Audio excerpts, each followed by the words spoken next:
Hello and welcome to Fearless DIY Music. My name is Tristan Lass, and today I'm joined by my dear friend Kevin Gamble. He and I are going to be discussing a topic today. I think we're just going to jump right in. In future episodes of the conversation, I think we're going to get back to talking about information on the channel, but we're both a little pressed right now, so we're just going to go into the topic for today, which is I tasked both of us with choosing one band that we no longer listen to or that have grown out of, you could say, and then one band that seems to be timeless that we keep coming back to and always listen to that never goes away. And so I'm going to begin. I think we're going to begin with the bands that we no longer listen to start off with. I'm going to go first, and then we'll wrap up on a positive note with the things that with a couple of bands that we just think are timeless. So, my pick was really quite easy, and I think this is a band that is overcovered. The ground has been, just covered so many times with these people, and I think that every component piece of this band is overrated, and this is going to be a little bit of a hot take. I think the drummer is overrated. I think that the singer is the singer and influential certainly, but not one of my favorite people to listen to anymore. And the guitarist is definitely incredibly overrated. And the bass player is probably my favorite part of the band if I had to pick one. So do you want to take a quick guess before I do my reveal here after hearing that? No, please go ahead. Okay. The band that I think I've grown out of completely, and probably the last time that I would seriously put on a pair of headphones and listen to, probably would have been my sophomore year of high school. Seriously studying it. And then I did learn how to play a number of songs by this band, as everybody did back in those days, and to this day, to this day now, there's still that present, and it's Led Zeppelin. I was wondering. I have trouble with, kind of the character of a couple of the people in the band, as far as their personal behaviors and things that they did. But all of that aside, I just really feel like it's an adolescent band. It's a band that, you get fired up. I think that the place where they leave me the coldest is in lyrical content. I don't feel like there's anything I can really latch onto in any of their songs in the long term. You have, kind of hippie odes to, mistresses. You have Tolkien. You have just straight up sex blues stuff. A lot of the sex blues stuff is just very derivative. That's all been covered as far as Led Zeppelin, stealing from blues artists, but everyone kind of was during that era. So it's kind of unfair to just pinpoint them.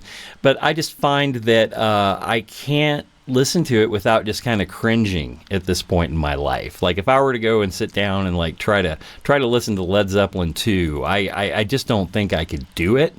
And I feel like it's a rite-of-passage band, though. I feel like everybody, I was just going to use that phrase. Yeah. It's something that you learn about. I feel kind of the same way about other groups. Cream also hasn't aged well for me, because I just find that, if I want a power trio that's improvising, I would go into more of a, Rush. Rush for me is timeless. I would want to hear something like that with, really clear orchestration with that kind of improvisational ability. Led Zeppelin for me is definitely something, the other bands I could think of that would be in this category would be like The Doors. You're going to go through a Doors phase at some point, probably if you're getting into the classic rock era. But I think I never went through a Doors phase. I know it's personal taste, but you're better off for it. Trust me. You're better off for it. That was a waste of time.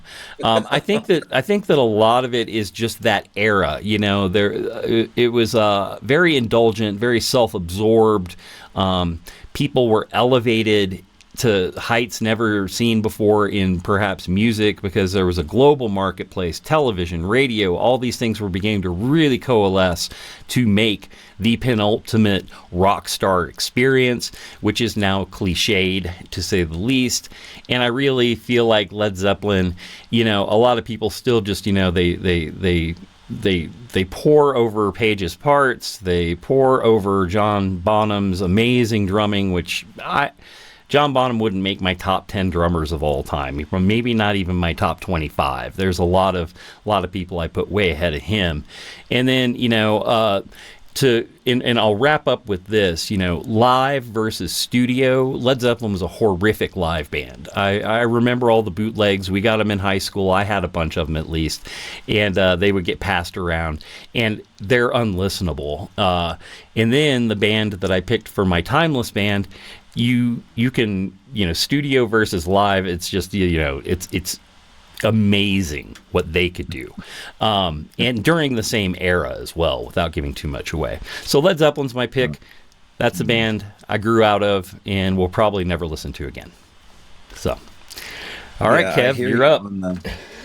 I hear you on the Rite-of-passage. There's a lot of things that I could think of that were really phases in life. So it was a little tricky to sort out what I would choose as the answer for this question, because there's a lot of Rite-of-passage stuff. There are things I did earlier in life. Like when I was a kid, I was an incessant top 40 listener. I would listen to the Casey Kasem countdown every single week, and I would write down the top 40. I was like my own little Billboard magazine type of thing, and got a big cross section of music in the process. But around the mid 80s, top 40 started to become unlistenable for the most part, and so moved away from that. And as far as like wasting time, I wasted a lot of time in the late 80s scouring through like hair metal and pop metal, and always looking for like the next hook, the next riff, the next exciting spark. But in retrospect, that had delivered very little. There's still a little bit that I listened to from that period, not even so much to some extent what I was listening to then. So we all have those phases and those diving deep into something, some of that in the grunge era as well.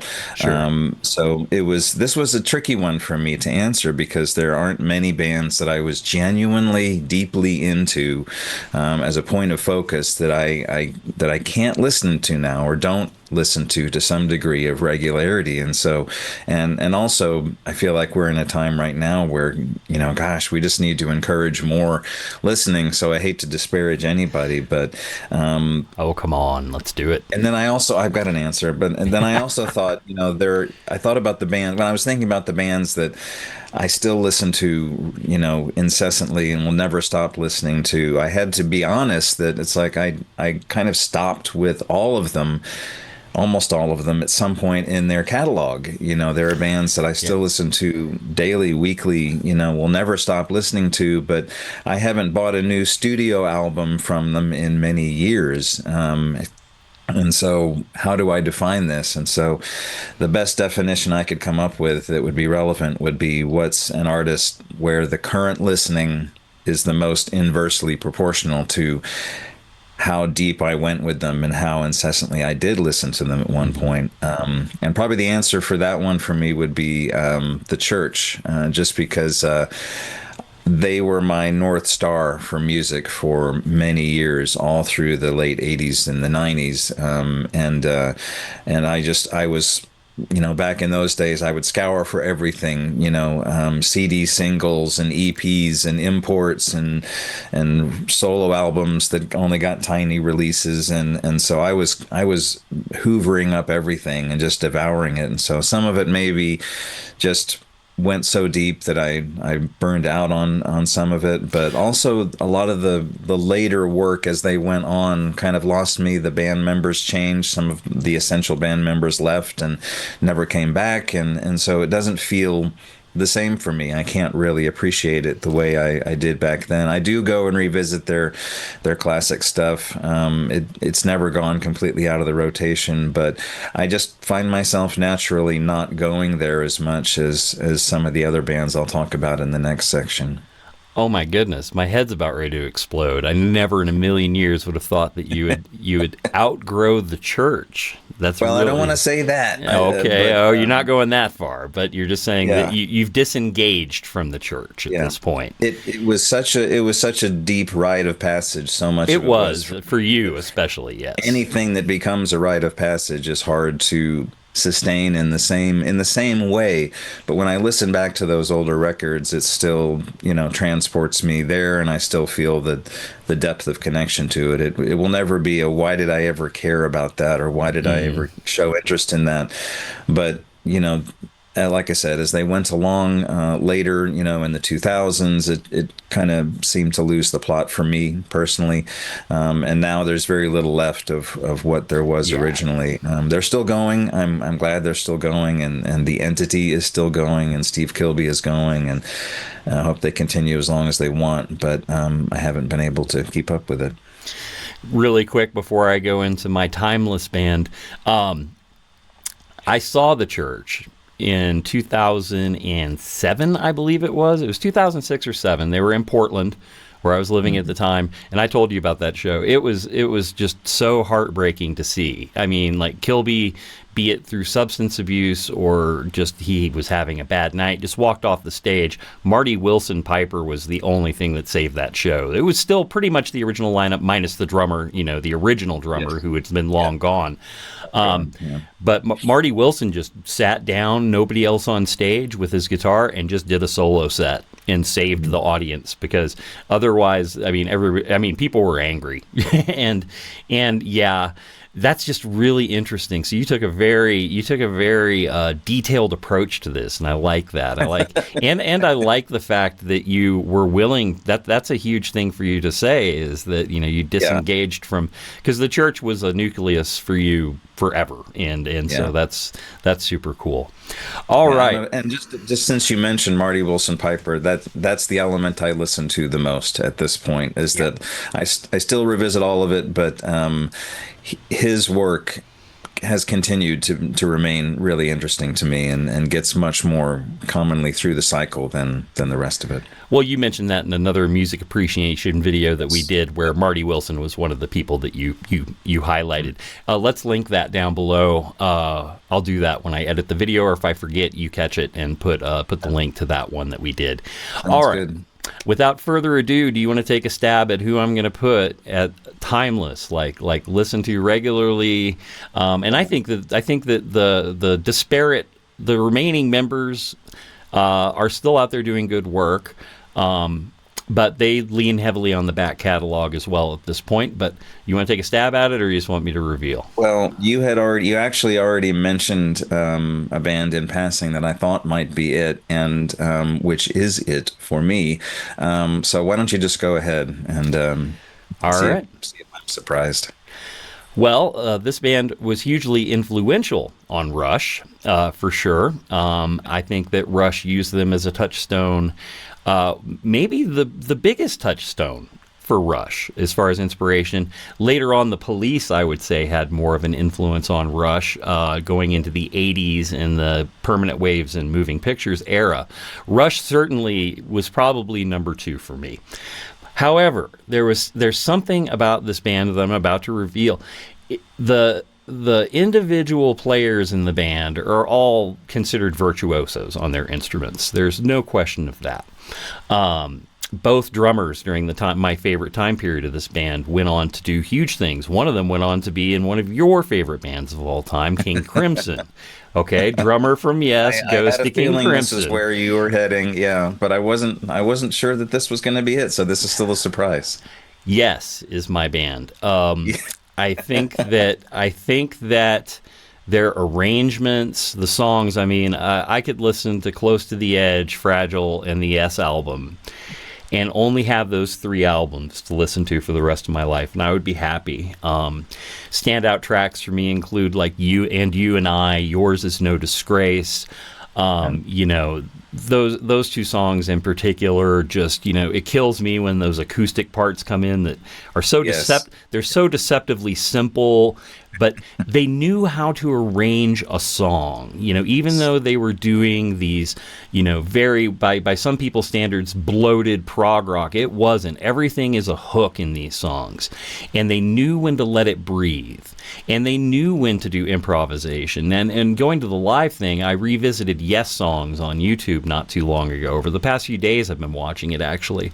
And when I look at that compared to almost any other band of that era, just the soul they put into everything and the technical prowess, and also just like taking chances. Live Without a Net, but they were all so good.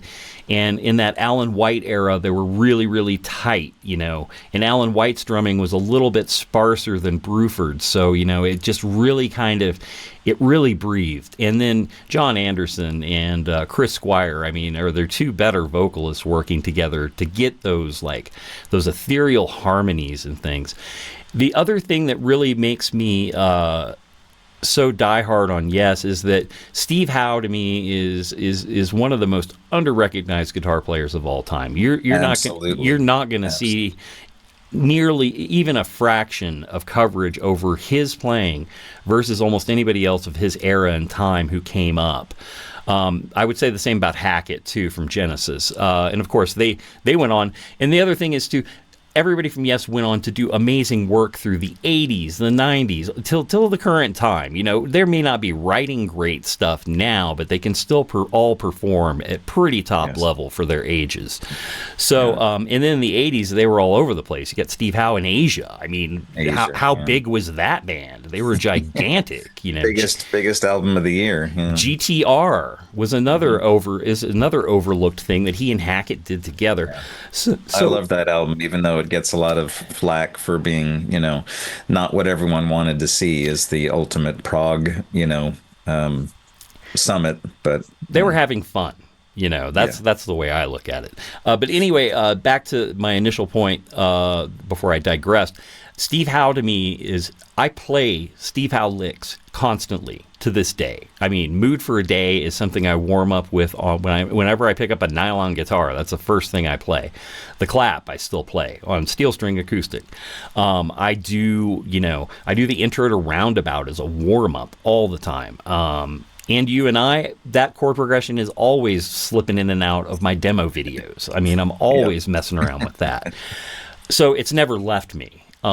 So they're the biggest touchstone, I think, for me. So yeah, well, I really love that you chose them. I wasn't sure if they were remaining at the level you're describing, and I'm really glad to hear that they have. But I'm also glad you chose them because it allows me to celebrate that as well, because my choices were really 1A and 1B and a coin flip over which that would be. But Yes is right there with me all the time. I'm listening to them on a regular basis. Anytime it comes on, I listen to it. While I haven't really kept up with everything up to the newest thing, anything with John Anderson on it, I'll listen to and Drama as well, because I love the music on it. But and he still sounds unbelievable. And perfect. But and Chris Squire, if I had to say who is my single favorite musician period of all time and individual, it would be him to this day. And vocally, his bass playing, his composition, his a little bit of solo work. But so yeah, I adore them. I agreed with everything you were just saying, and they'll never go away. They're stronger than ever in some ways in my listening. And Steve Howe, I think I totally agree with you on the underappreciation. I can't think of another musician who the sheer volume of musical information that pours forth from him, especially on that classic material, was just unparalleled. He was just a tidal wave of musical ideas and adventure all throughout their arrangements, and just really remarkable stuff. So completely agree with what you're saying on that. And nobody, there are a lot of other. I was just going to say real quick, nobody can sound like him. No. Tonally or his timing or phrasing. So yeah, nobody else intersects the styles and influences that he have and results in that. But as far as my choice, there are a lot of bands that I have really just stuck with me, and Yes, is definitely right at the top of the list. Jethro Tull, up through a certain period, I stopped with their new studio music, probably the early '90s when their band membership shook up a little bit. But the classic stuff is a huge part of my yearly listening cycle. They're a time of year band for me in some ways. Rock. I still listen to AC/DC, everything up through Flick of the Switch, and I did buy their most recent studio album. It was really good, a little overproduced, but really good music. Van Halen, I haven't lost my appreciation for the David Lee Roth stuff, A Different Kind of Truth. I've listened to that a lot and still love that album. Cool. The Police never go away. But the one that I just kind of thought it has to be this because it's been like one ascendant line throughout my whole, adult life and still seems to keep climbing, how much I listen to and focus on is Rush. And I didn't, stay as fixated all the way through the end of their studio career. But over time, I just listen to more and more and more of it, and I appreciate more and more of it. I'd say my most listened to album for a while now has been Grace Under Pressure. Yeah. And then second would probably be A Farewell to Kings. It's like I go over Such a good the album. whole map. And it's one of those rare things for me that is both a Rite-of-passage band that was there in the primordial days and is there now, and I still thanks Caress to of you. Steel. I was listening to at that time the MTV version of Rush, which was like from Limelight and Tom Sawyer's Subdivisions onward. But you were the one who opened the door to the back catalog for me, because as I was pivoting out of top 40, where do I go to get music?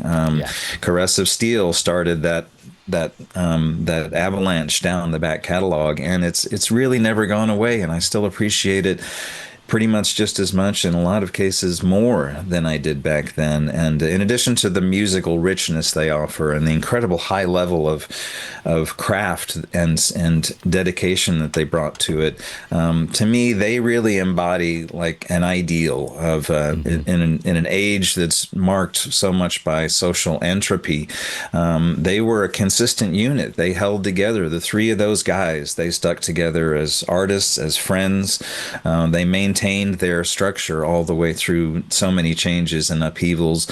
Even their families, stayed intact, and it's like it was dedication. It was representing the ideal, and their creative process had integrity from start to finish. Even though they took twists and turns that were sometimes hard for us to follow later on, it always had the same integrity. They were always doing it, for their own purposes and with their own guiding light artistically, and that just, my appreciation for that doesn't go away. They don't give you anything to disrespect or disdain or become disillusioned with. And so musically, yes, and Rush are just right there, but there's that extra layer of appreciation I have for Rush, who they are and how they did what they did, that just as I grow and as I age, I only appreciate it and value it more as an example. So, yeah. Yeah, I couldn't agree more. When you add that into it, it almost makes me want to go there too.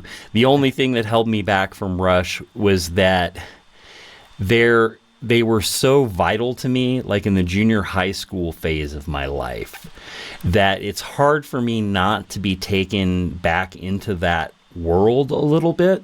The music is so intertwined with my own personal history as far as Rush goes, because I feel like Rush in a lot of ways like saved me, because the lyrics were something you'd really hang on to, and the ultimate positivity of the three individuals. They were great friends. They were all three decent people, wonderful people, and still are to this. Getty and Alex Lifeson. If I see an interview with them, I watch it instantly. It's like I always want to see what they're up to, because they're great people. And they're respected by everybody. I mean, there's nobody that, who's a true musician that doesn't look at Rush and go, they're the gold standard. Everybody, even the most virtuosic, 8-string extended, guitar playing people and all these really highly technical bands, they don't have the soul or the spirit of Rush, and they know it, and they always admit that. And I think that's fantastic. For me, Yes is a little bit more detached, so I can listen to it just as pure music without going into that.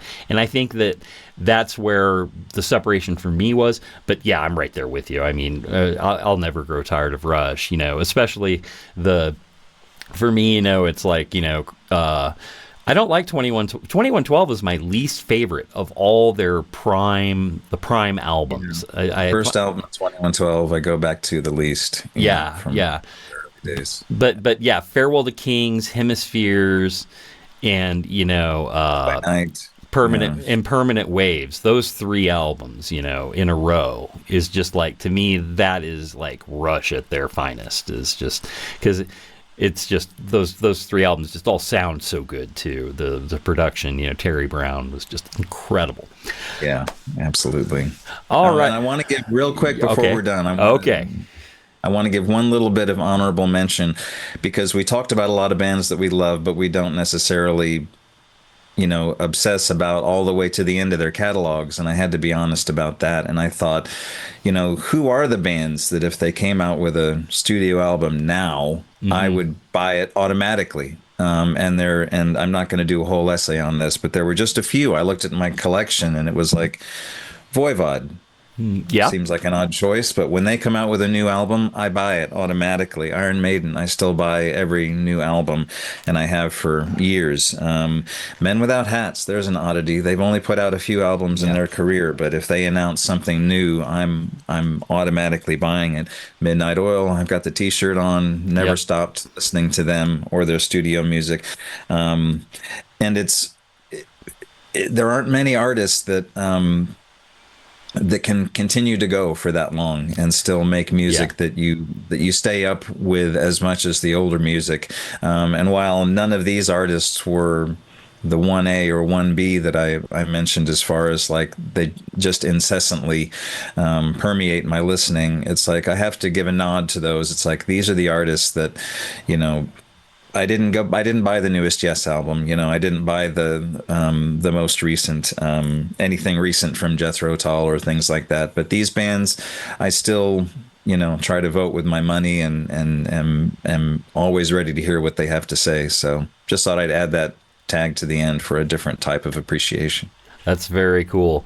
Yeah, there's nothing I buy. And haven't in so long. It's so sad, but I'm old and I'm not as much as we used to. Not as much as we used to, for sure. All right. Well, if you've made it this far into this video,